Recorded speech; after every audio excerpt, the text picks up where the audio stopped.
পেতে হিরণ্যকশিপুর ছেলে প্রহ্লাদকে কোলে নিয়ে সঙ্গে সঙ্গে যুক্তি হলো, একে পাগলা হাতির পায়ের নিচে ফেলে দেবো, একে আগুনে ফেলে দেবো। সমস্ত চেষ্টা করে প্রহ্লাদের হরিনাম বদন থেকে ভোলাতে পারল না। শেষে হিরণ্যকশিপু এবং হিরণ্যক দৈত্যদের তাদের একটা স্নেহের বোন ছিল, তার নাম হোলিকা। কি বললাম? হোলিকা। সেই হোলিকা বলল, দাদা আমি থাকতে তোমরা এত চেষ্টা করছো, আমার ভাইপোকে আমার কাছে দিয়ে দাও। বলে কেন? অগ্নি দেবতাকে তপস্যা করেছিলাম আমি, অগ্নি দেবতাতে তপস্যা করে আগুনের কাছ থেকে বর নিয়েছি, আগুনের মধ্যে যদি প্রবেশ করি আমি পুড়ব না, কিন্তু আমার সাথে যে থাকবে সে পুড়ে ছাই হয়ে।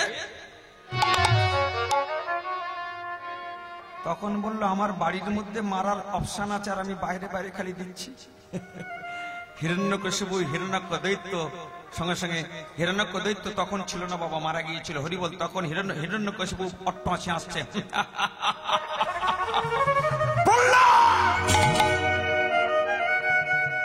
আমি দেখবো তোর হরি বড় না আমি বড়।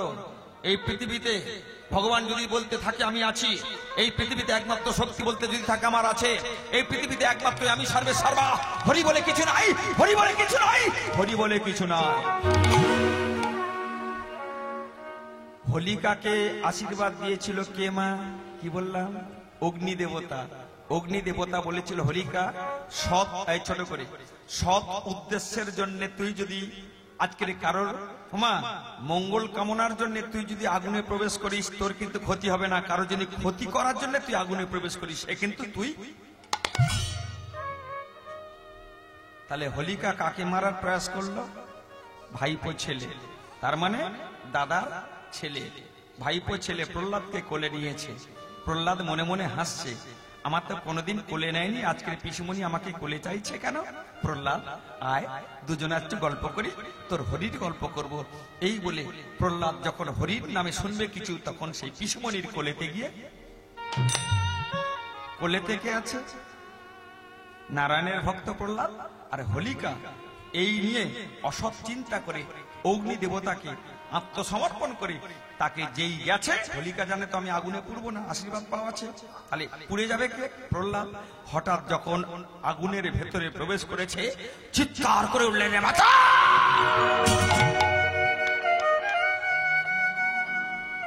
হাতে তালি দিতে দিতে হোলিকা পুড়ে গেল, আর প্রহ্লাদ আগুনের ভেতর থেকে কৃষ্ণ কেশব, কৃষ্ণ কেশব, সুধা মাখা হরির নাম, সুধা মাখা এই নামে ভজ কৃষ্ণ কেশব, কৃষ্ণ কেশব, সুধা মাখা এই নাম, মধুর নাম, সুধা মাখা এই নাম। কৃষ্ণ কেশব, কৃষ্ণ কেশব, সুধা মাখা এই নাম, মধুর নাম, সুধা মাখা এই নাম।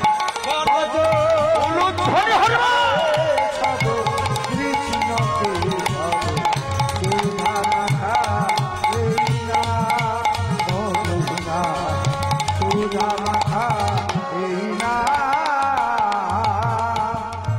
জপরে জপরে জপরে রস নাম,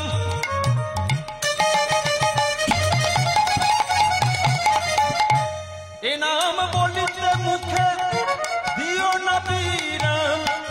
জপরে জপরে জপরে রচনা,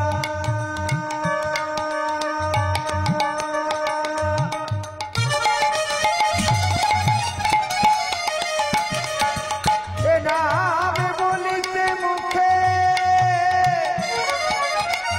কখনো দিও না বিরাম। তোমরা নামের গুণে সবাই যাবে গো চিদানন্দ ধাম। ওগো নামের গুণে সবাই যাবে চিদানন্দ ধাম। নামের গুণে পাবে চির মুক্তি ধাম। ওগো নামের গুণে পাবে চির মুক্তি ধাম। সুশীতল হবে প্রাণ প্রাণে হে, সুশীতল হবে প্রাণ। ভজ কৃষ্ণকে সুধা মাখা এই নাম, মধুরা সুধা মাখা এই নাম। কৃষ্ণকে সব কৃষ্ণ সুধা মাখা এই নাম, মধুরা সুধা মাখা এই নাম।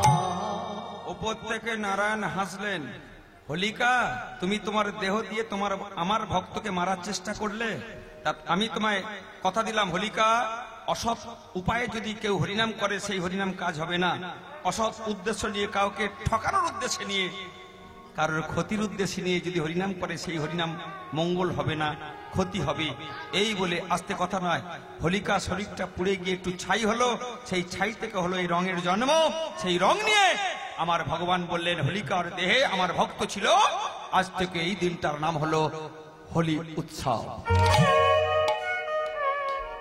তাহলে বুঝতে পারলেন সেই দিনটা কে এসেছিল? ফাল্গুন পূর্ণিমা তিথি, মেঘের জন্ম তিথি। আমার মহাপ্রভু আজকের এই নবদ্বীপ আকাশে 538তম আবির্ভাব তিথি। তিনি আবির্ভাব হয়ে জীবের কাছে বলছে কি, হরি হরে নম, কৃষ্ণ যাদবায় নম, যাদবায় মাধবায় কেশবায় নম। তার অংশ অবতার গেছে নিতাই চাঁদ। নিতাই চাঁদের কপালটা কেটে ফটফট করে রক্ত বেরোচ্ছে কেন?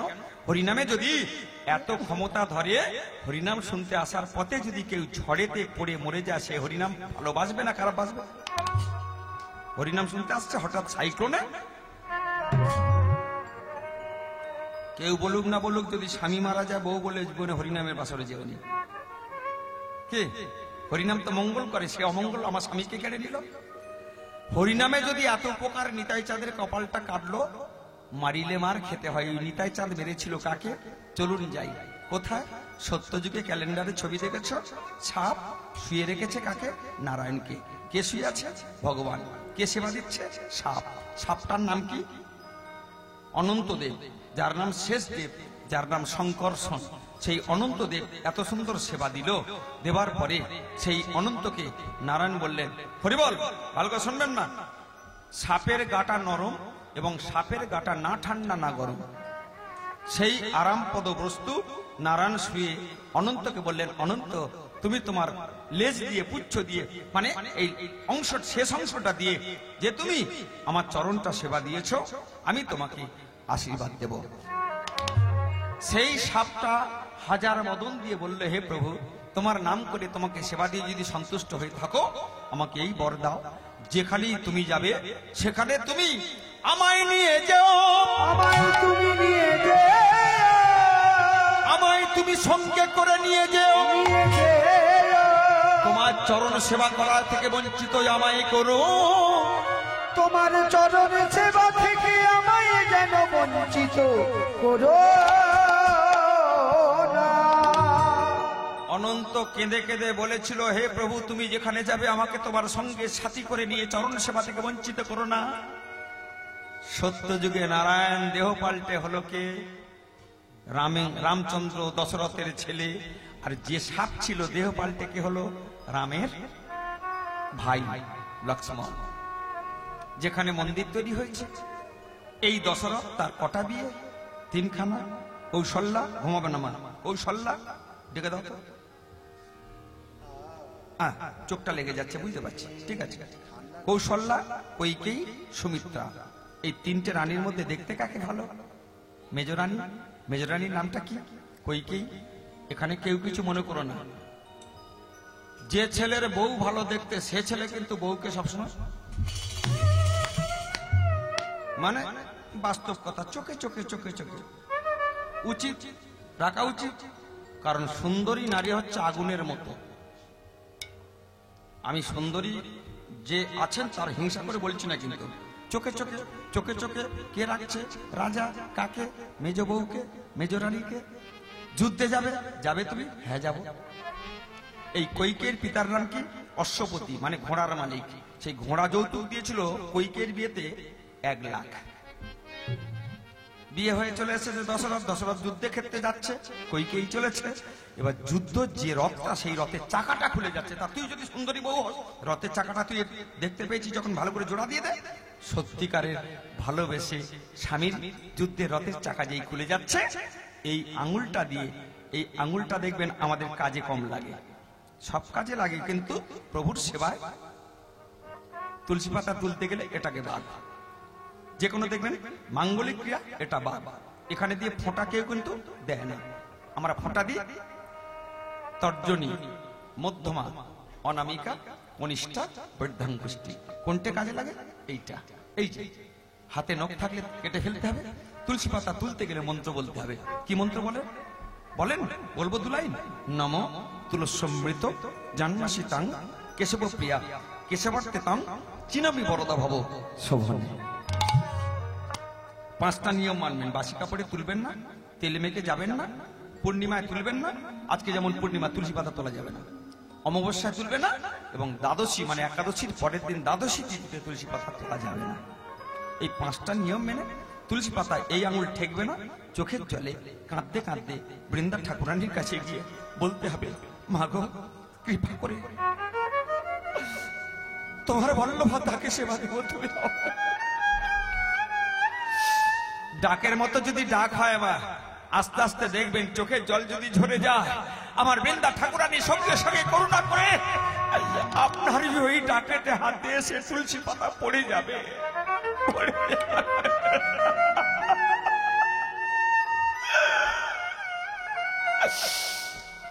এই আঙুলটা অকেজো বলে কাজে লাগে না, ধর্মের কাজে। কইকেই স্বামীর চাকা, রথের চাকা বাঁচানোর জন্য সঙ্গে সঙ্গে এই আঙুলটাও সেই রথটাকে গাছ করলে একটা পাগনা ঘুরতে ঘুরতে এই আঙুলটা বরবাদ হয়ে গেল। দশরথের যুদ্ধ থেমে গেল। কইকেইকে বলল, কইকেই আমার জন্য তুমি তোমার একটা অঙ্গহানি করলে। সঙ্গে সঙ্গে বলল, আগে আমার স্বামী, তারপর আমার এই। কে কজন ভাবেন মাইনেটা শুধু তুলে এনে দিলে হয়?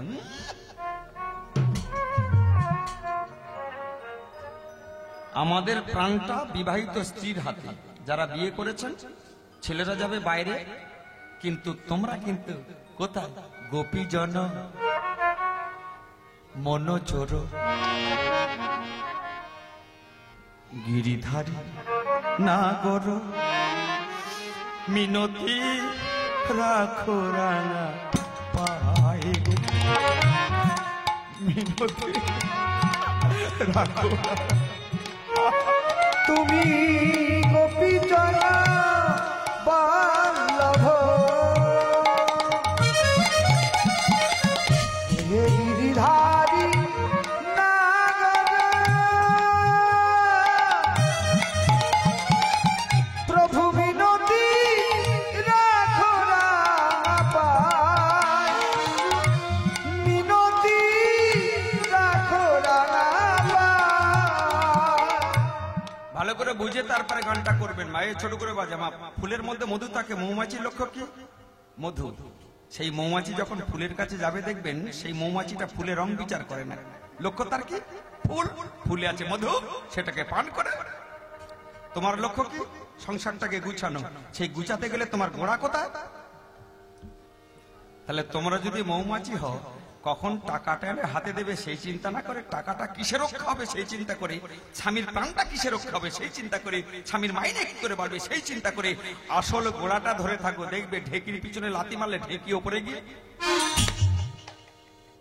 1000 বার মাথা চেলে চেলে নেড়ে নেড়ে একদম গড়। লক্ষ্য গোপীজন মনোচর গিরিধারী নাগর মিনতি রাখো রাঙা পাই গো, গো মিনতি রাখো রাঙা পাই। গোপীজন মনোচর গিরিধারী নাগর,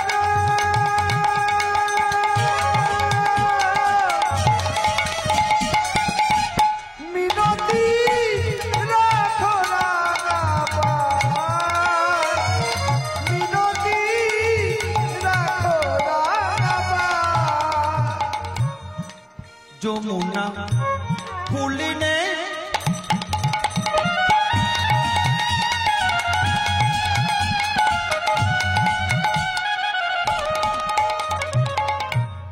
বংশীবা জায়ত ওগো যমুনা ফুলিনে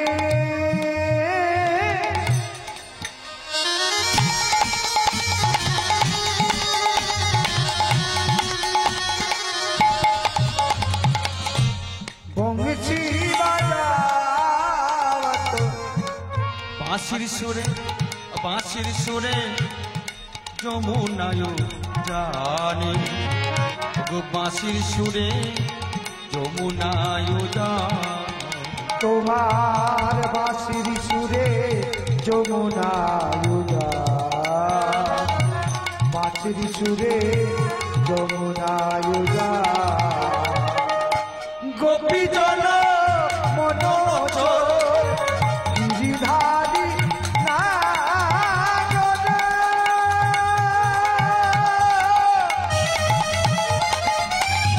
মিনতি রাখো রাঙা পায় প্রভু মিনতি রাখো রাঙা পায় স্বামী যেদিন লাগবে সেদিন বর চেয়ে নেবো বলে ঠিক আছে। এই গেল প্রথম বরের আশীর্বাদ। তারপরের দিন যুদ্ধক্ষেত্রে গিয়ে যুদ্ধ করতে করতে দশরথ মূর্ছা গেল। যে অজ্ঞান হয়ে গেছে কইকেই ছিল, যুদ্ধটা হঠাৎ নিজে বাবার কাছ থেকে শিখেছিল। যুদ্ধ করে কিছু অসুর নিধন করে স্বামীকে সেবা করে, এই হলো দুটো আশীর্বাদ।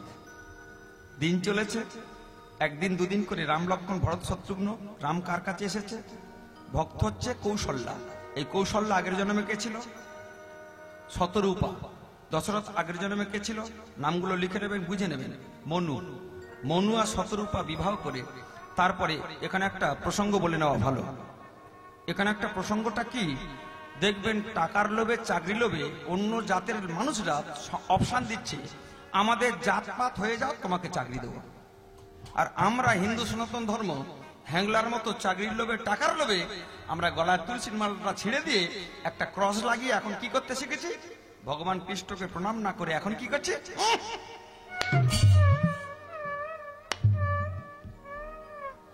ছিলাম কি হিন্দু সনাতন ধর্ম, হলাম কি বুঝে নেন। এইবার যে দলে গেছেন, যার সাথে নাম লিখেছেন, তাদের ঠিকুচি কুষ্টি, তাদের গোড়া কোথায়? গোড়া আছে কেন? তোমার একটা ঠিকানা আছে। তোমার বাপ বিমল, তার বাপ কমল, তার বাপ শ্যামল, তার বাপ আর জানি না, জানতে হবে না, তার বাবার বাবা। লক্ষ্য করবেন, একটা ঠিকুচি কৃষ্ট তোমার দেখবেন মন্ত্রে বসলে, পূজায় বসলে ব্রাহ্মণ বলে তোমার গোত্র কি? মধুগল্য। তোমার গোত্র কি? কাশ্যপ। তোমার গোত্র কি? ভরদ্বাজ। তোমার গোত্র কি? ব্যাস। তাহলে তোমার একটা বাপের বাপ, তার বাপের বাপ, তার বাপের বাপ, একটা ঠিকানা আছে। যে দল ঠিকানা ছেড়ে অন্য দলে গিয়ে নাম লেখালে টাকার জন্য, চাকরির জন্য, তাদেরকে জিজ্ঞাসা করো তোমার গোত্রটা কি? তোমার দেখা নাই রে, তোমার দেখা নাই। তাহলে নিজের বাপকে ছেড়ে যদি অন্য জায়গায় চলে যায় টাকার লোভে, তাকে কি বলে? জেনে যান, লিখে নেন, ওটা ড্যাশ পূরণ করে নেন, আমি বলবো না। তাই আজকের এখানে কি হলো? পরিবার আজকের স্বামীকে সেবা করে যখন কৌশল্যা কৈকেয়ী, সুমিত্রা, কৌশল্যা পেল রাম, কৈকেয়ী পেল ভরত, আর সুমিত্রা দুটো ছেলেকে লাভ করলো। ভগবানের অংশ বিশেষ, তার নাম লক্ষণ আর শত্রুঘ্ন। নামগুলো মনে রাখবেন। আস্তে আস্তে এইভাবে তিনজনকে বিবাহ করার পর দশরথের 4টে পুত্র সন্তান দেখা দিল। এই পুত্র সন্তান বাবা তার হওয়ার কথা ছিল না, হয়েছে কার জন্য জানেন? দশরথের একটা কন্যা ছিল, তার নাম শান্তা। সেই শান্তা তার দেহ মানে আত্মত্যাগ, আত্মবলিদান দেওয়ার জন্য আজকের এই রাম লক্ষ্মণ ভরত শত্রুঘ্ন দশরথের সন্তান হয়ে 4 অংশ বিশেষে তারা এসেছে। এইবারে রামচন্দ্র বড় হলো, দশরথ রাজার বয়স হয়েছে, ছেলের হাতে সিংহাসন দিয়ে এবার তিনি ভজন সাধনে মন দেবে। এ কথা শুনলো কে? পুঁজ বুড়ি। প্রত্যেকটা সংসারে একটা করে দেখবেন কানে কামড়ানো বুড়ি আছে। আমি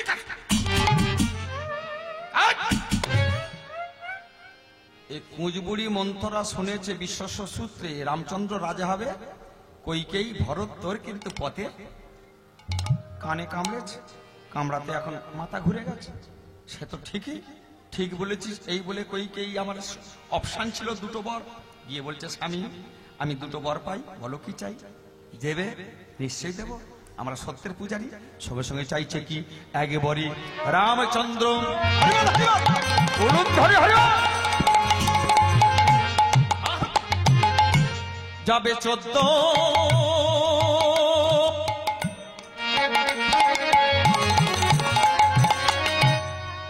বছর বনে, আর আগে বরে আমার নিজের ভরত বসবে সিংহাসনে।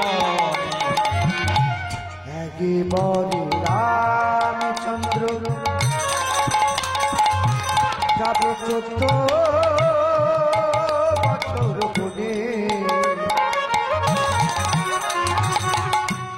আর একবারে আমার ঘর বসবে সিংহাসনে। ভক্তিমতী মা, যে কজন রাত থেকে কষ্ট করছেন কিছু নিয়ে যান। জন্মানোর সাথে সাথে না তোমার এই 4 আঙ্গুলে কি লেখা আছে সেটা দিয়ে পাঠিয়েছে কে? বিধাতা পুরুষ।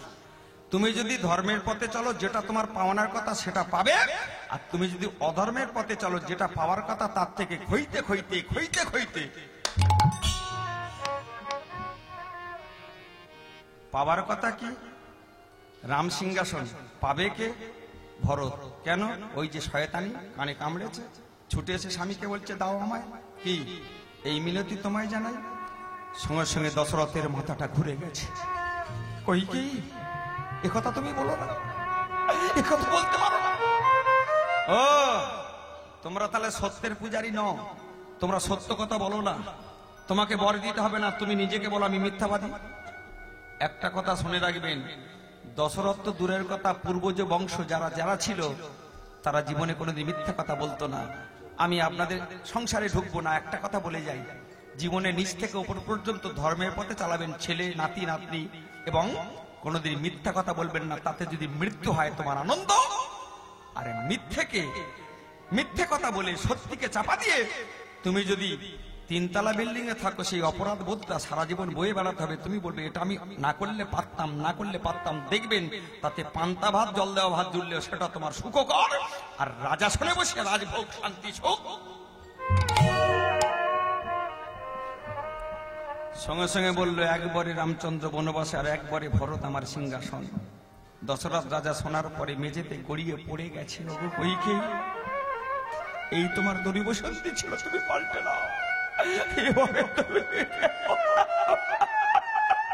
ওগো মেজরানী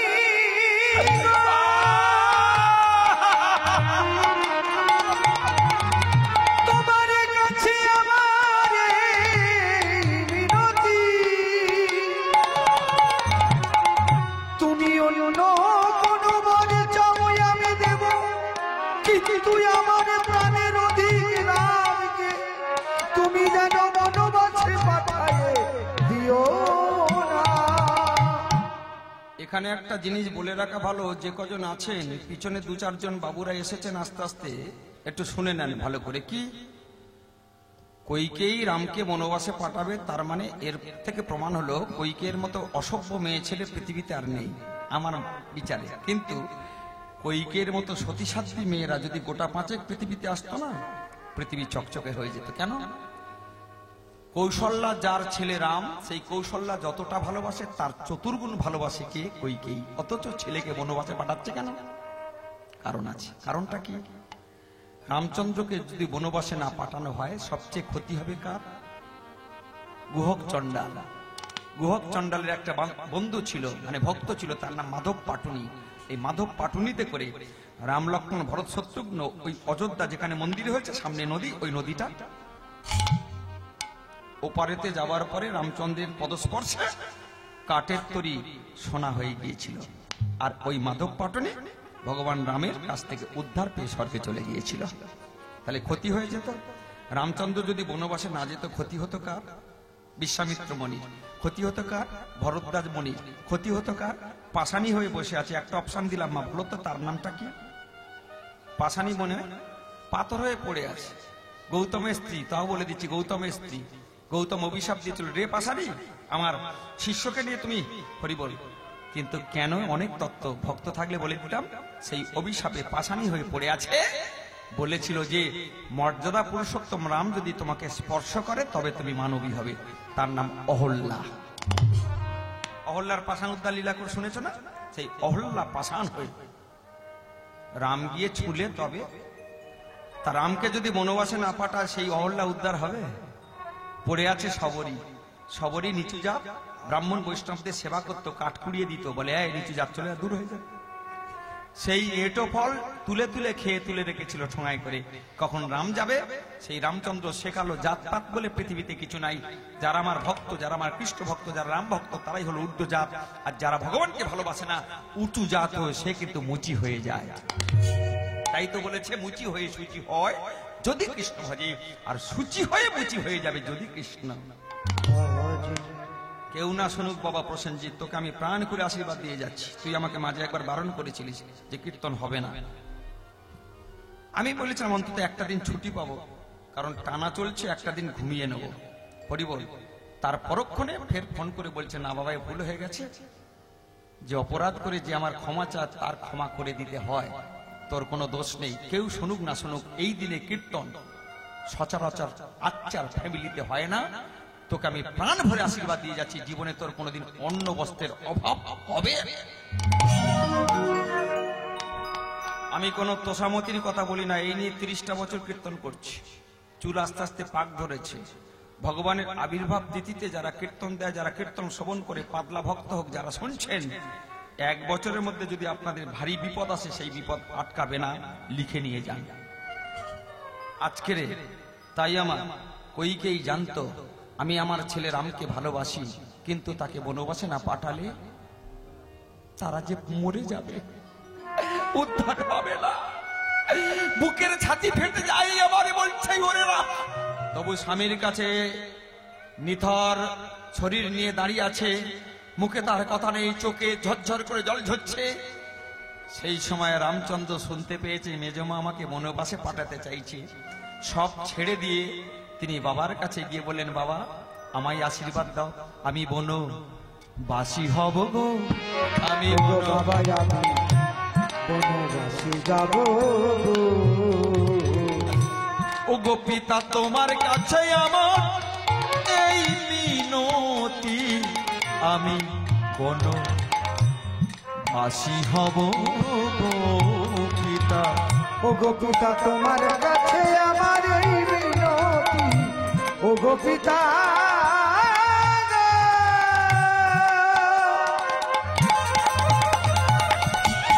আমি বনবাসী হব, তুমি আমায় অনুমতি দাও। মায়ের কথা রাখতে ও গো পিতা আমি তোমার কথা মতো আজ বনবাসী হব। ও গো পিতা আমি বনে যাব, বনবাসী হব। ও গো পিতা আমায় তুমি অনুমতি দাও। ও গো পিতা গো, ও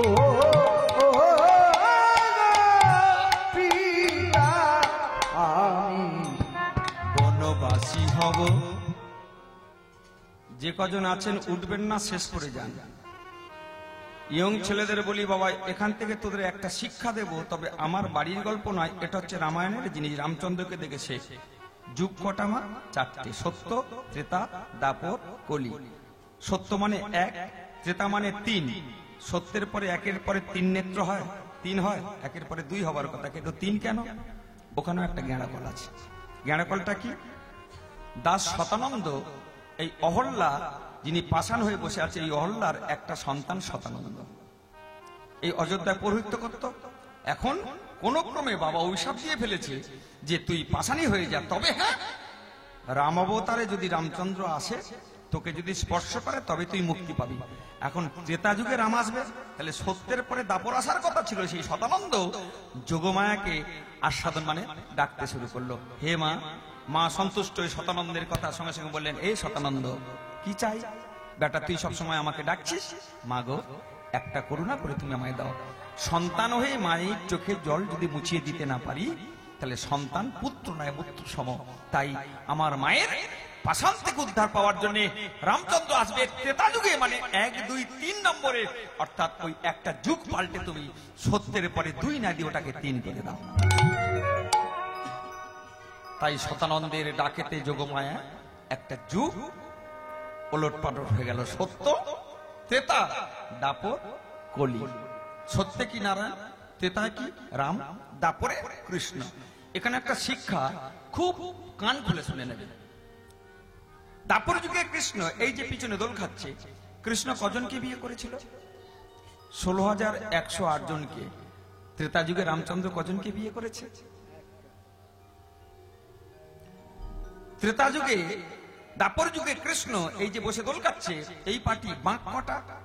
বাঁক কটা? 3টে। এখানে এখানে এখনকার ছেলেরা বিভিন্ন স্টাইলে চুল কাটছে, কৃষ্ণের মতো একবার দাঁড়িয়ে দেখ।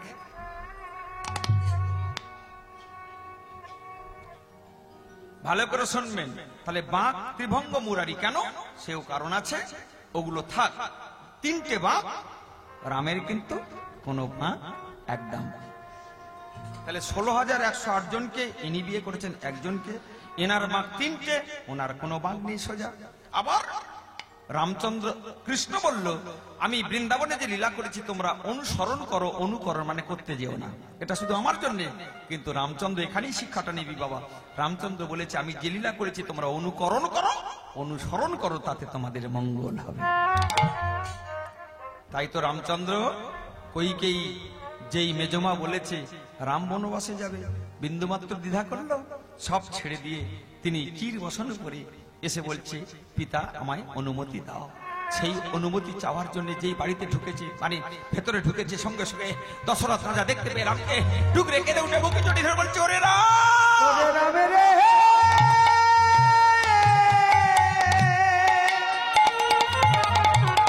তুই বিহনে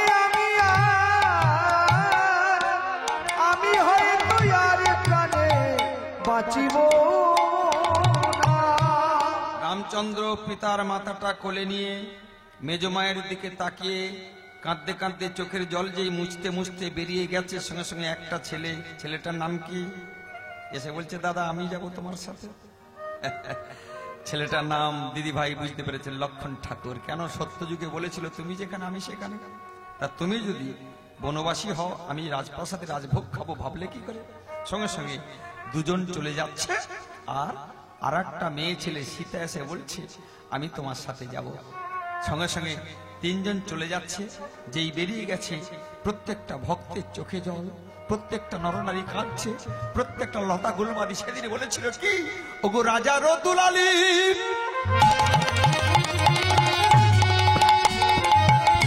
ওগো সীতে, আজ বনবাসে যাই গো, রাজার দুলালি সীতে, আজ বনবাসে যাই। ওগো রাজার দুলালি সীতা,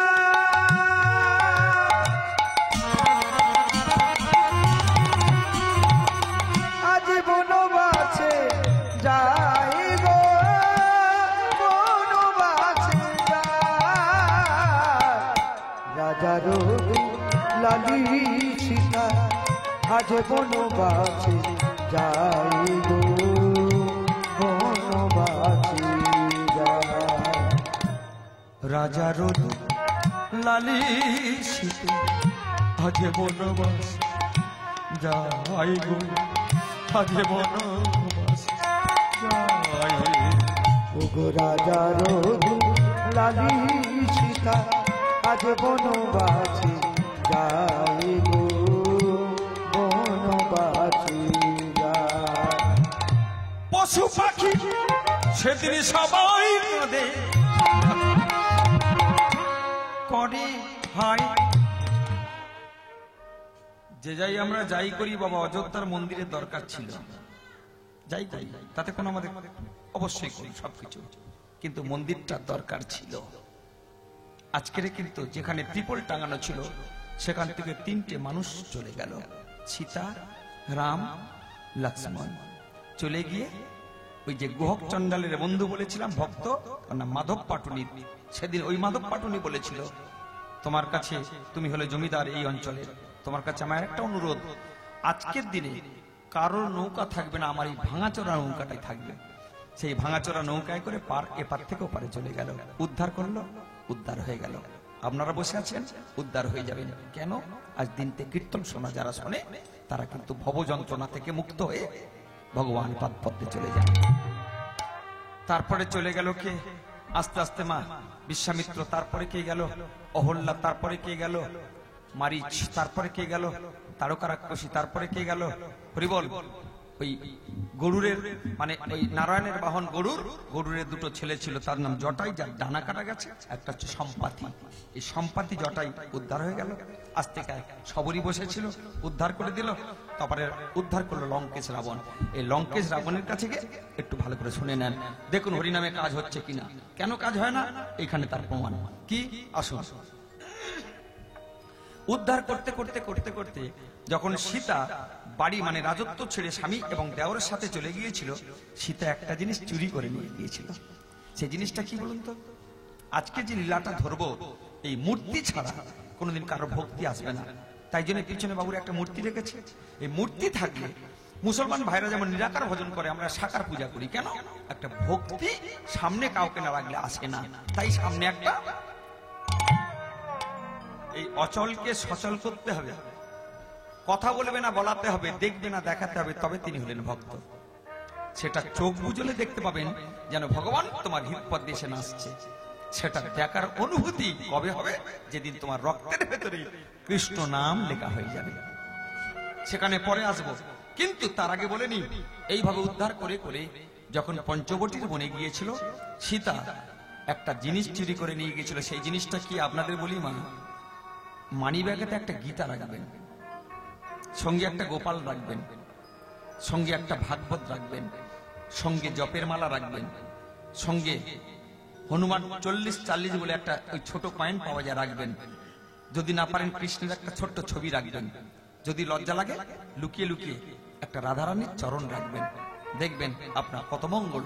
আস্তে আস্তে সেই সীতা চতুর্ভুজধারী নারায়ণকে সোনার মূর্তি নিয়ে আজকের ভেতরে করে নিয়ে চলে গেছে পঞ্চবটির মন। পঞ্চবটির মনে গিয়ে ভগবানকে 3 জায়গায় খুঁজে পাবেন মা, সব জায়গায় খুঁজলে পাবেন না। 3টে ঠিকানা কি? যেখানে তুলসীর বন, তুলসীর কানন, তুলসীর গাছ আছে সেখানে ভগবান। 2, যেখানে পদ্মের সরোবর, পদ্ম ফুল ভালোবাসে ভগবান, সাদা পদ্মের সরোবর, সেখানে ভগবান। আর যেখানে ভগবানের গুণগুণ কীর্তন হয়, যেমন আমার বাবার বাড়িতে এখানে ভগবান আছে। তাহলে 3 জায়গায় ভগবান থাকে। তাই আস্তে আস্তে আমার সেই সীতা পঞ্চবটির বনে গিয়ে বিষ্ণুকে অর্থাৎ নারায়ণকে সেবা করছে। একটা ভজন হয়ে যাক মা, হরিবল হরিবল।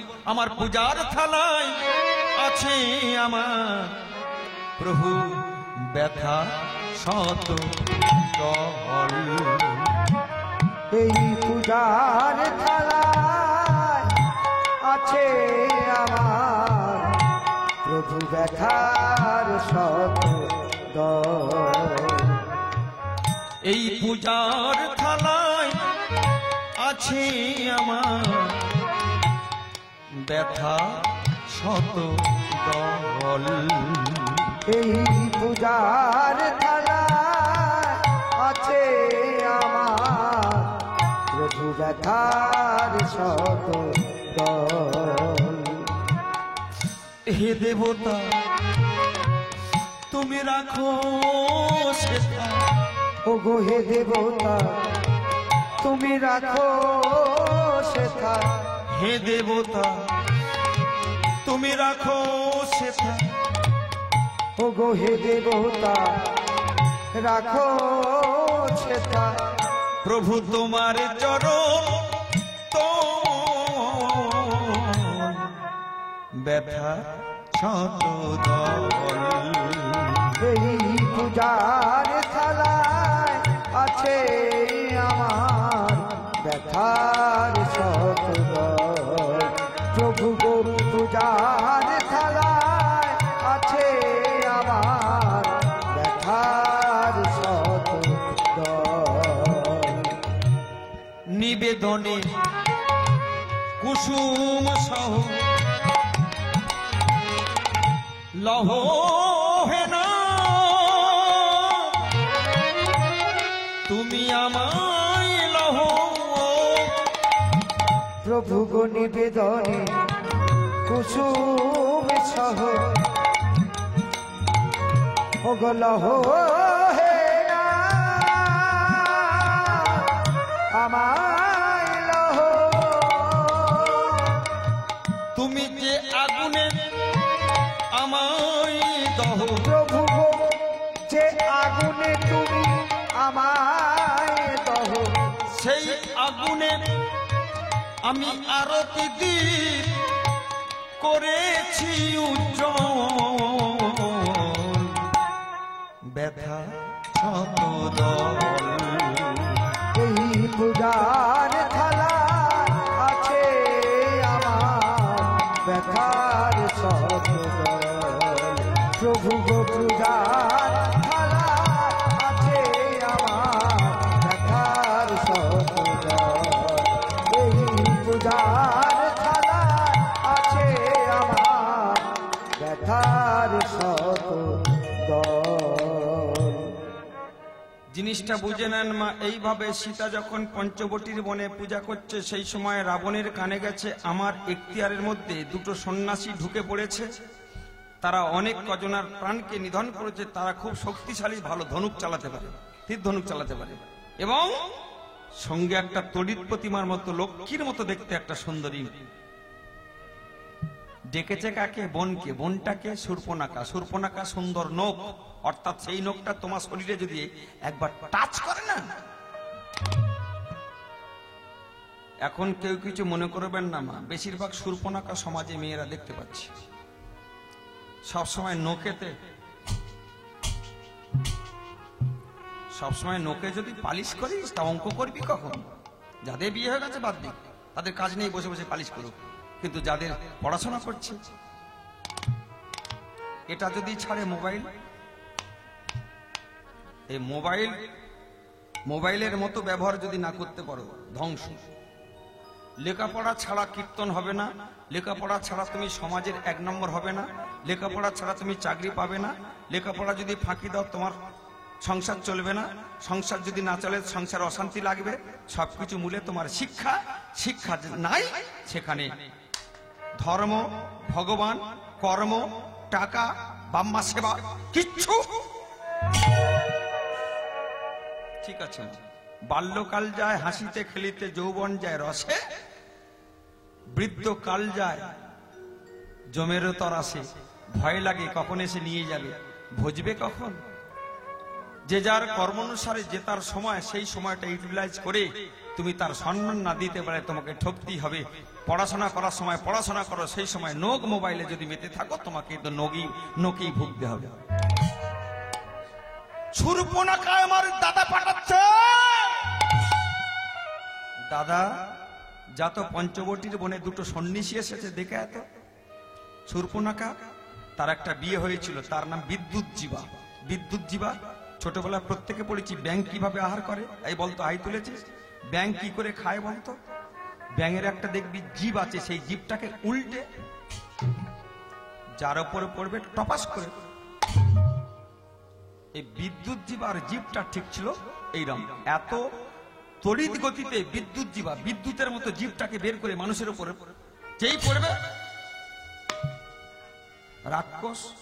এ রাক্ষসী বিয়ে করেছে কেন? সমাজে দেখবে অনেক ছেলে ধান্দাবাজি আছে, তবে আমি কারোর নাম করে বলছি না। ওই মেয়েটাকে বিয়ে করে একবার ঢুকবো, শ্বশুর শাশুড়ি মরে গেলে সেখানে একদম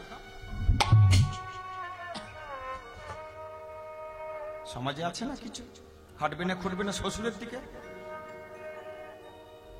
তবে যদি শাশুড়ি মা কেউ না থাকে তাকে দেখভালের জন্য যাক, কিন্তু ওই সম্পত্তি ছাড়া আমার চলবে না এটা যদি বলে তার পাপ। বিদ্যুৎজীবা বিয়ে করেছিল শূর্পণখাকে কেন? সোনার লঙ্কা। লঙ্কা দেয়াল সোনা, সিংহাসন সোনা, মূর্তি সোনা, তলোয়ার সোনা, পুকুরের সমস্ত ধার বাঁধানো সোনা। হ্যাঁ গো, এমন জায়গার জামাই হতে কেনা চায়? আমি তো হলে হরিনাম বন্ধ করে দিয়ে ওই শূর্পণখাকে বিয়ে করে আগে ওখানে আমি।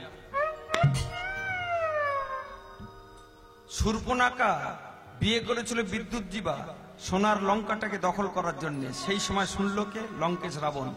এই সোনার লঙ্কা থাকার কথা কোথায় ছিল জানেন বাবা? যদি কোনোদিন আসতে পারি বলে দেবো ফের। কোথায়?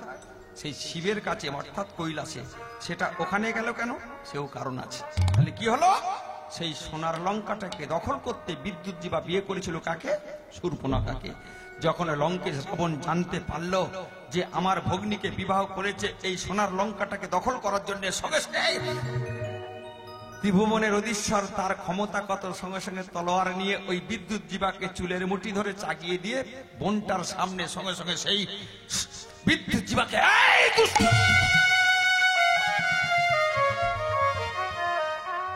বিদ্যুৎ জীবার মুন্ডুটা সঙ্গে সঙ্গে সামনে ছিল সমুদ্র, তাতে ফেলে দিল।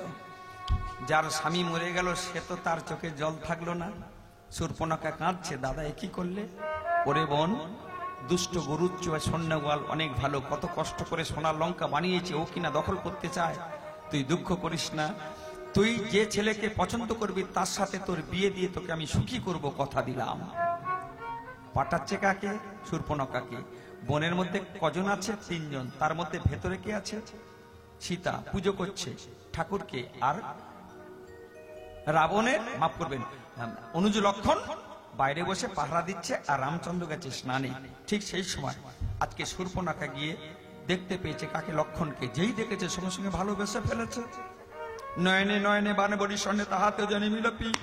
আপনার নাম? আমার নাম লক্ষণ। আপনি কে দেবী? এই জঙ্গলে আমার নাম শূর্পণখা, লঙ্কেশ রাবণের ভগ্নী আমি আদরে। আপনাকে ভালোবেসে ফেলেছি, বিয়ে করব। যে ভগবানের সেবা করতে গেছে সে কি বিয়ে নিয়ে মাতবে? এখান থেকে চলে যান দেবী, আপনাকে সম্মান করি, আপনাকে প্রণাম করি, আপনাকে আমি বিয়ে করব, ভালো লেগেছে, আপনাকে আমি বিয়ে করতে চাই, আপনাকে আমি। 2বার থেকে 3বার বলেছে। লক্ষণ রেগে গেছে। লক্ষণ রেগে গিয়ে সঙ্গে সঙ্গে পাশে ছিল ধনুক আর হাতে ছিল তীর, যেটা ধার দিচ্ছিল সেটা তুলে নিয়ে, তবে রে শয়তানি, তুই বিয়ে।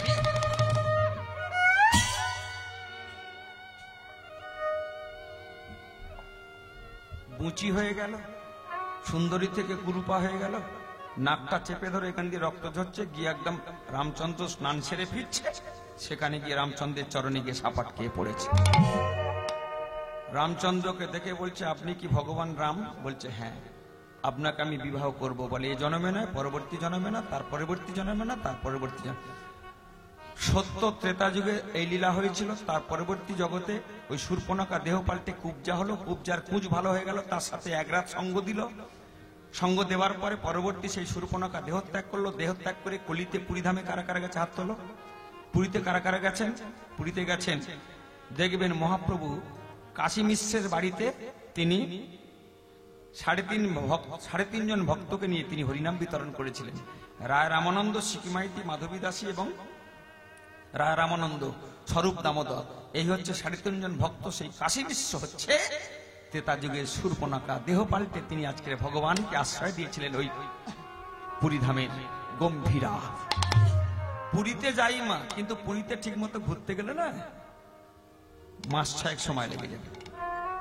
আলালনাথ আছে, গম্ভীরা আছে, সিদ্ধবকুল আছে, 18 নালা আছে, ভগবানের সমস্ত দেবদেবীরা ওই মন্দিরের ভেতরে, সমস্ত বিমলা মা থেকে লক্ষ্মী মা থেকে সমস্ত সব মার্কণ্ড থেকে সব রকম আছে। 70 রজতম এই 4টে গেট আছে, 4টে গেটের মাহাত্ম্য আছে, অনেক কিছু আছে মা। যদি দেখতে পারেন, বুঝতে পারেন, তাহলে সেই গুণী মানুষের সাথে যেতে হবে, নালে ওই সমুদ্রে শুধু মাছ কাঁকড়া খাবেন, ঘুরে এসে পা ঠ্যাং ভেঙে বাড়ি চলে আসবেন। বলে কি হয়েছে? বলে মচকা লেগেছে।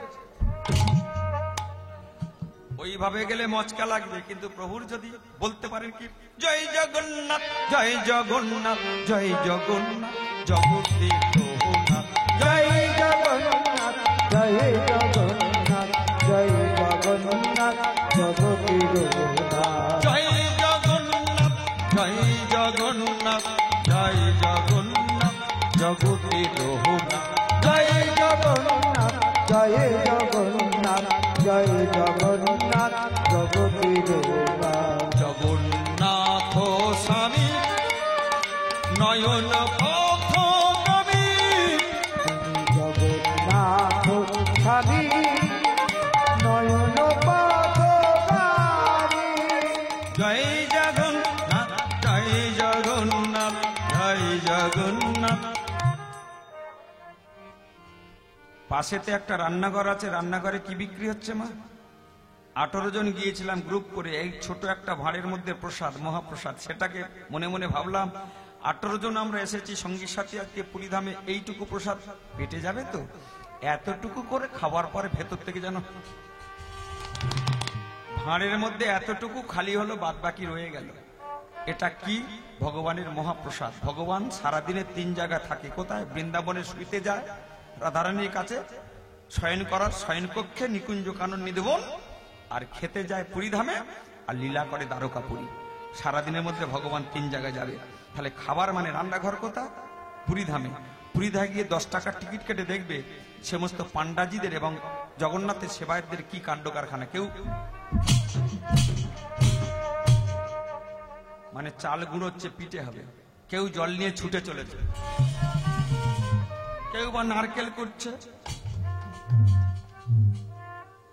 কেউ বা আমার কি করছে, আমার চোখ বুঝি কুমড়ো করছে, মূলো করছে, কচু করছে, থোর করছে। ভগবান মহাপ্রভু বলেছেন 26টা আহার আমার প্রিয়। থোর খাবি, মোচা খাবি, কলা পাতায় খাবি, ডুমুর খাবি, কলমি শাক খাবি, পালং শাক খাবি, কুমড়ো খাবি। সে জায়গায় আমরা কি খাচ্ছি? Fast food. পেটে বলে গ্যাস্ট্রিক।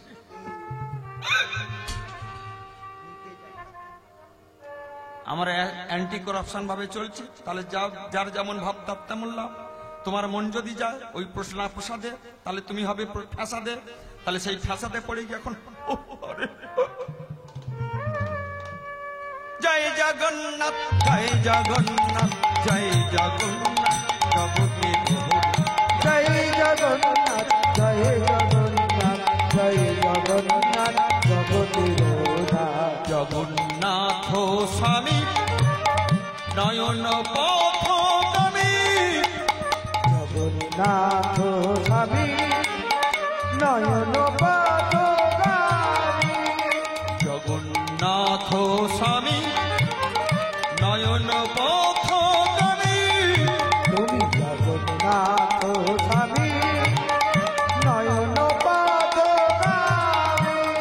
জয় জগন্নাথ, জয় জগন্নাথ, জয় জগন্নাথ, জগতের নাথ। জয় জগন্নাথ, জয় জগন্নাথ, জয় জগন্নাথ, জগতের নাথ। জগন্নাথ বলরাম সুভদ্রা ঠুঁটো হয়েছে কেন? হাত পা নেই কেন? এটা কিন্তু শুনতে গেলে এবছর নয়, থাক মা, সব অপশন দেওয়া যাবে না। মায়ের কষ্ট লাগছে বুঝতে পারছি, ঠিক আছে, অসুবিধা নেই। এদিক ওদিক করে আরামসে বসুন, কথাগুলো শুনে নেন। কি হলো? চলে গেল আমার সেই কাশী মিশ্রে, আমার সেই কলিযুগে এসেছে আমাকে সুর্পণখা। সুর্পণখা নাকটা কেটে আমার ভগবানের চরণে যেই পড়েছে, ভগবান রামচন্দ্রের কাছে সুর্পণখা বললেন বিচার চাই। মেয়েটির হাত ধরে লক্ষণের কাছে এসে বলে, লক্ষণ নাক কেটেছিস? হ্যাঁ দাদা। কেন? বলে আমাকে বিয়ে করতে চেয়েছে। একটা মেয়ে একটা ছেলেকে বলতেই পারে আমি তোমায় ভালোবাসি। তা বলে তুই তার মুখে অ্যাসিড মারবি? এতে অ্যাসিড মারার মতো? ভালোবাসা শব্দটা পবিত্র, কিন্তু ভালোবাসার নামে কারো মৃত্যু চাওয়া। আমি তোকে অভিশাপ দিচ্ছি। এই দেখুন হরিনামে কাজ হয় না কেন? আমি তোকে অভিশাপ দিচ্ছি, আগত কলিযুগে তুই হবে নিতাই, আমি হব গৌর। এই মেয়েটা দেহ পাল্টে হয়ে যাবে কুঁদির ঘরের বেশ্যা। সেই কুঁদির ঘরের বেশ্যা গঙ্গায় জল নিতে যাবে। গঙ্গায় জল নিতে গিয়ে কলসিতে করে যখন জল নিয়ে ফিরবে, তখন ওই কলসিটা এখান থেকে ঠাপাস করে মাটিতে পড়ে যাবে। কলসির কানা ভাঙবে না, কিন্তু কলসির তলাটা ফেটে যাবে। সেই কানা থেকে ফের কলসির উৎপত্তি করবে কি? কুমোর ঘরে। কুমোর ঘরে কলসির উৎপাদন হয়ে আস্তে আস্তে এই মেয়েটা, তার এই দুটো শরীর, ক্রোধ আর হিংসা থেকে দুটো ছেলে তৈরি হবে, তার নাম জগাই আর মাধাই। সেই জগাই মাধাই সেদিন কিন্তু তোর বদনে হরিনাম থাকবে। এই অন্যায় করার জন্য, পাপ করার জন্য সেদিন কিন্তু তোর কপালটা ফেটে গোপাল গোবিন্দ রাম শ্রী মধুসূদন গিরিধারী মদন মোহন, গোপাল গোবিন্দ রাম শ্রী মধুসূদন গিরিধারী গোপীনাথ মদন মোহন। হরি বল, হরি বল। তাহলে হরিনাম শুনলে চরিত্রটা পাল্টাতে হবে, যশোমতী মায়ের মতো হতে হবে। কোনোদিন কারোর অন্যায় করবেন না, কারোর কোনো হিংসা করবেন না, কারোর দিকে কোনো ক্ষতির নজরে দেখবেন না। তাহলে আজ থেকে আপনারা সবাই মিলে এবার লীলায় যাচ্ছি। বলুন কি? রাধা রানী কি, শ্যাম সুন্দর কি, মদন মোহন কি, ভাগবত ভক্তবৃন্দ কি, বলুন সবাই আমার সাথে সাথে কি? বলো রাধে। এটা উলুধ্বনি হবে তো? বলো রাধে, বলো রাধে রাধে ওরে মন, যদি যাবি মধুর বৃন্দাবন। বলো রাধে, বলো রাধে, উলুধ্বনি হবে। বলো রাধে গো,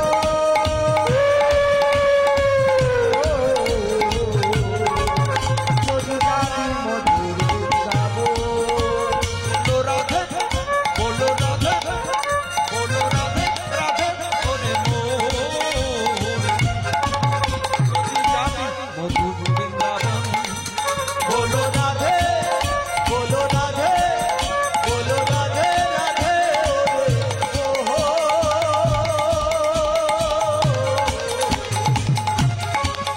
যদি যাবি মধুর বৃন্দাবন।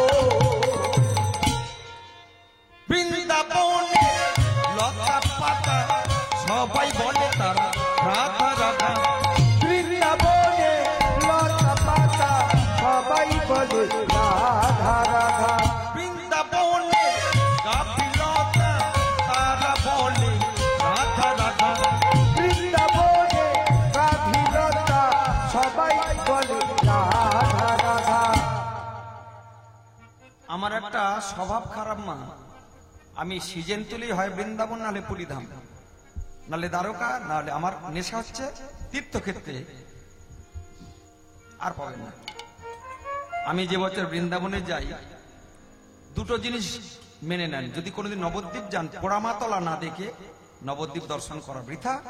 আর বৃন্দাবনে গেলে কাত্তানি মাকে না দর্শন করে বৃন্দাবনের কোনো কিছু দেখলে তোমার কোনো কাজ। এই যে সেবা হচ্ছে, এই ঘটটা যোগমায়া কাত্তায়নী মা দুর্গা, তিনি করুণা করে যদি তোমায় মদনমোহনকে রাধারানীর চরণ দেখায়, তবে তুমি দেখতে পাবে। তাই বৃন্দাবনে কাত্তায়নী মাকে যখন দর্শনে যাচ্ছি, পাশে একটা সবজির দোকান ছিল, তার সামনে গোপাতান গরু ছিল বসে, এবং সেই গরুরা কাঁদছে, এখান থেকে চোখে জল, কাঁদতে কাঁদতে হঠাৎ একটা সবজির দোকানে, ওইদিকে মা আমাদের মতো গোল লাউ না, সব বোতল লাউ, মানে সরু সরু, সব লম্বা লম্বা লাউ আছে সাজানো, পালং শাক আছে সাজানো, মূলো আছে সাজানো, গাজর আছে সাজানো। সবজির দোকানে হঠাৎ দেখা গেল একটা গরু এসে একটা লাউ তুলে নিয়ে চলে যাচ্ছে। আমাদের যদি এই অঞ্চলে হতো, তা দোকানদার সেই গরুটাকে কি মারতো, কিন্তু বৃন্দাবনে সেই দোকানদার এসে গরুটার চরণ ধরে গায়ে হাত বুলিয়ে চুমু খেয়ে আর একটা লাউ এসে বলছে তুই খেয়ে নে। আমি গুরুজিকে জিজ্ঞাসা করলাম, গুরুজি একটা লাউ ক্ষতি করলো, আর একটা লাউ নিয়ে গিয়ে দিল, অথচ তার পায়ে ধরে প্রণাম করছে, কাঁদছে, গড় করছে, চুমু খাচ্ছে।